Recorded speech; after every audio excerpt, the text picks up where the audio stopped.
Tchê, tchá, tchutchu, totó, catá, catuca, marrá. O que é isso? É línguas estranhas.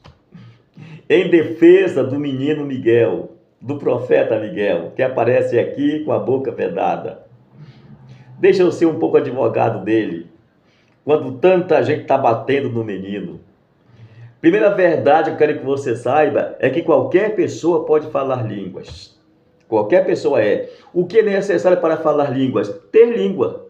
Você tem língua na sua boca? Então você pode falar língua. Agora você pode falar a língua produzido por Satanás através dos demônios em você, porque você empresta a boca para Satanás. Eu já vi muitas pessoas endemoniadas falando línguas.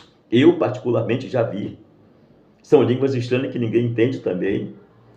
Eu já vi pessoas falarem a própria língua, carnal, normal.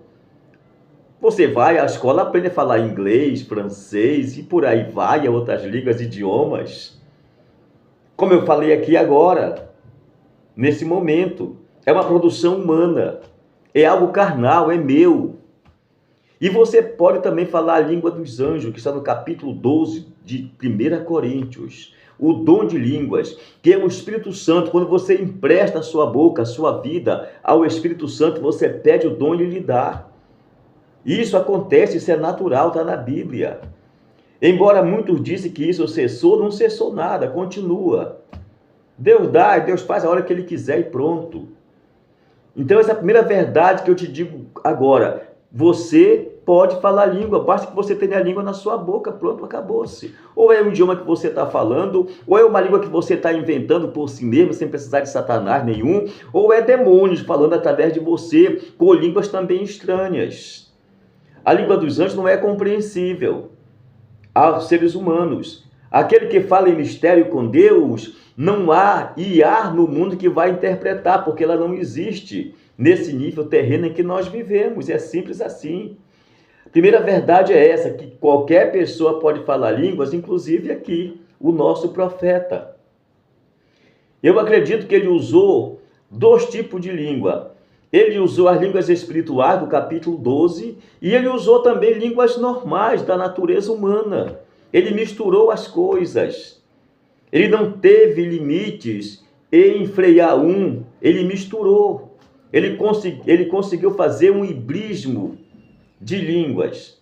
Eu não acredito que ele foi usado por Satanás para falar língua demoníaca. É a primeira verdade que eu quero que você saiba em defesa deste menino. A segunda coisa, ele fez muita meninice? Fez. É própria da idade dele. Quando vejo pessoas falando sobre ele, e ele mesmo falando, eu me reporto a 1 Coríntios capítulo 13, o verso 11, quando Paulo diz assim, olha, quando eu era menino, eu falava como menino, eu pensava como menino, e eu discorria sobre as coisas de menino. Mas quando eu passei a ser homem, eu deixei de fazer as coisas de menino. O que ele faz é meninice, é sim, mas ele é um menino. Você não quer que um menino desse fale coisas de adulto, porque ele não é um adulto. Então, é uma meninice que tem jeito de ser corrigido. Não é uma caduquice que não tem jeito. É uma meninice. Então, essa é a segunda coisa que eu atribuo a este menino. A terceira coisa que eu quero que você saiba é quem é o marqueteiro. Quem foi que lançou ele? Porque ele, por si só, aos 14 ou 15 anos, ele não tem estrutura para lançar-se por si só. Ele não há, nem tem esse recurso. Quem é que está por trás deste menino? É algum familiar? É algum marqueteiro? Tem que ter alguém por trás. Se foi um marqueteiro, alguém da família, qualquer pessoa, olha, parabéns. Você conseguiu o que você queria. O menino ficou famoso. Grandes personalidades da internet falaram sobre ele. E ele mesmo já declarou, segundo o vídeo que eu vi, que ele já tem mais de 1 milhão de seguidores. Ô marqueteiro, você está de parabéns. Você lançou um produto e alcançou aquilo que você queria. O garoto começou a pregar em muitas igrejas, com 14 anos. Se fez revelações falsas, já é outros 500. Por quê? Porque aquele que o lançou, aquele que o colocou na mídia e nas igrejas, com certeza o orientou para fazer assim e assado, porque entende. E quem o lançou é alguém da igreja. Alguém que não tem o dom do Espírito, alguém que não tem a capacidade da fala, mas, no entanto, tem a capacidade de lançar, de mandar para o público aquilo que ele está produzindo. Mas ele mesmo não pode ser esta pessoa, este ser. Por quê? Porque ele não tem habilidade com as câmeras e nem com o público para isso. Parabéns ao marqueteiro também. Você conseguiu o alvo que você queria. Você lançou o menino que fez justamente coisas incríveis, tanto na televisão, na internet, como também nos cultos em que ele foi. Outra verdade que preciso falar para você é que, gente, a que ponto nós chegamos? A que ponto? Teologia acadêmica, teologia popular. Parece que nós estamos desprovidos das duas. É verdade. Ao ponto de nós cairmos nestas pregações, nestas revelações, quando não há fundamentos na palavra. E aqui eu quero fazer também uma defesa a ele. Deus e o Espírito Santo não está reduzido a este livro aqui, olha. Pensar que a mente de Deus está reduzida a este livro é pensar pequeno, é ser medíocre de pensamento, de cérebro. É não ter a capacidade de entender que o Espírito Santo está além, pois o próprio apóstolo disse que o Senhor não escreveu tudo, não caberia num livro. Como é que você pode se reportar a tudo na igreja baseado só no livro?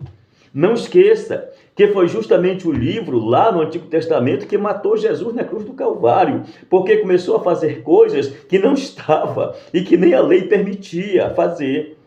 Então, não seja nem caia novamente na mesma cilada dos antigos que mataram Jesus. O garoto é um menino. Então, essa é a verdade que você precisa saber.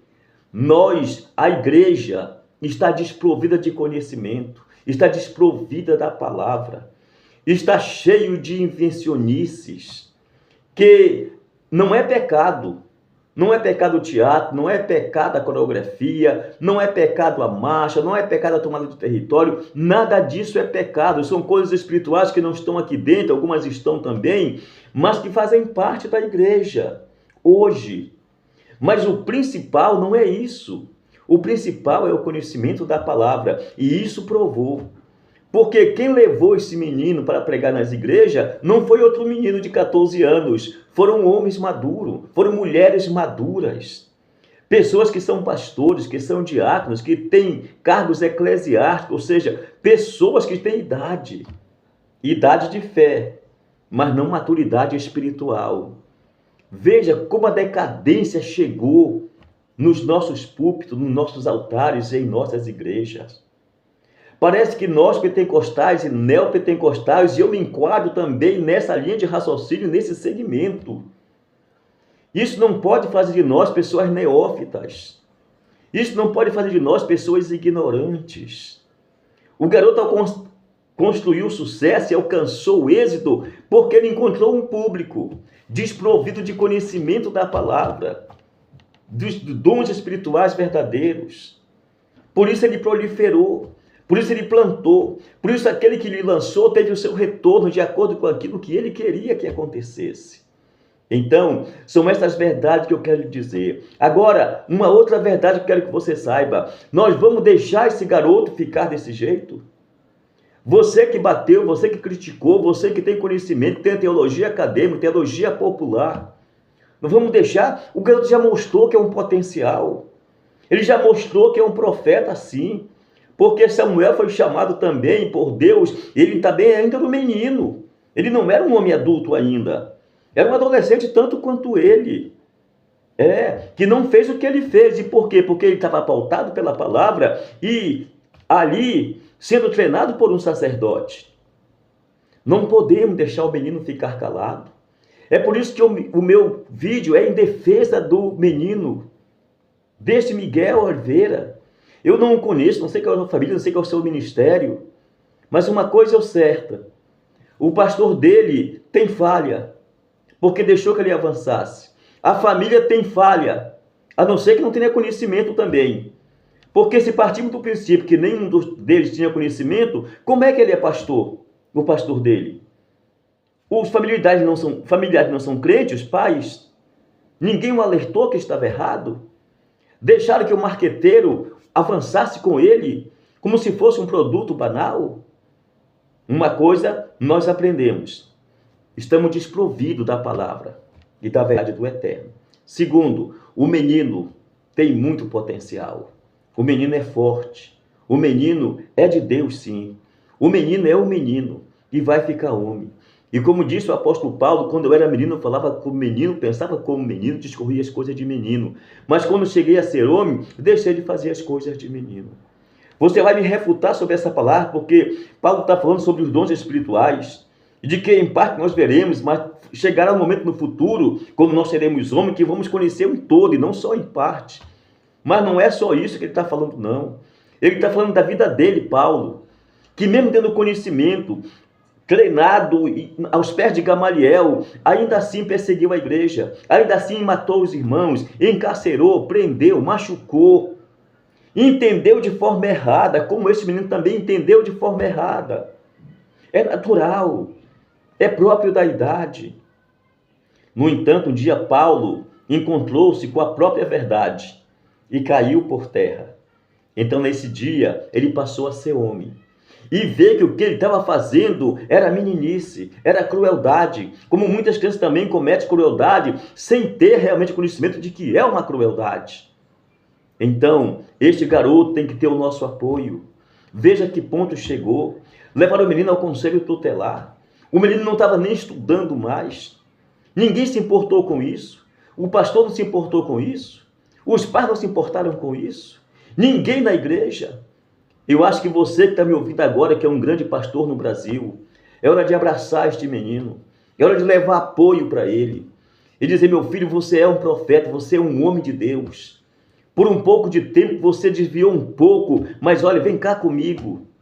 Nós vamos tirar essa vida da sua boca.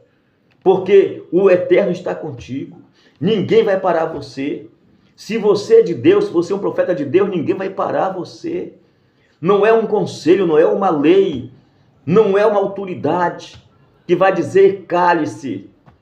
Porque a sua resposta será a mesma de Pedro. Importa obedecer a Deus do que aos homens. Que Deus abençoe você, Miguel de Oliveira. Onde você estiver, você tem o meu apoio. Eu estou aqui em Portugal, nem conheço você, mas um dia quero conhecê-lo e dar-lhe um abraço por tudo aquilo que você fez nesse curto tempo que você ministrou a palavra do Senhor Jesus Cristo. Esse menino, ele não nasceu da noite para o dia. Um grande profeta assim, ele nasce numa pequena vigília, numa pequena reunião de oração. Sim, quando ali orou por alguém e esta pessoa foi curada instantaneamente, isso é verdade, Jesus curou, tenho certeza que ele nasceu assim. E alguém que estava ali viu nele um potencial e disse, opa, vem cá, eu vou te produzir, eu vou te encaminhar, eu vou te impulsionar, eu vou te fazer, olha, o que precisa ser feito. Lançou, deu certo, mas olha, essas profecias, esses dons, essa palavra precisa estar pautado aqui no livro da verdade. Amém? Que Jesus abençoe você, Miguel, onde você estiver, fica com Deus e o Senhor é contigo.